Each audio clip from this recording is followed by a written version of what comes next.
আম্মা জান আয়েশা রাগ করে ফেললেন, আজকে আর জিততে পারে নাই।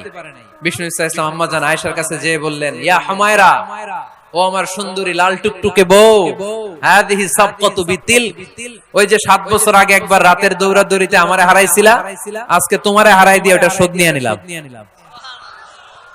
দেখেন কি খুনসুটি, কি ভালোবাসাবাসী, কি ভালোবাসাবাসী ছিল বিষ্ণু ইসলামের আর বিষ্ণু ইসলামের স্ত্রীদের মধ্যে।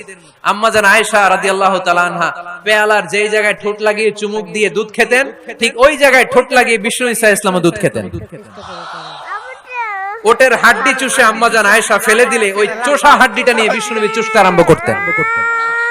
একই বালতি থেকে পানি নিয়ে দুইজন গোসল করতেন। সুবহানাল্লাহ পড়বেন না?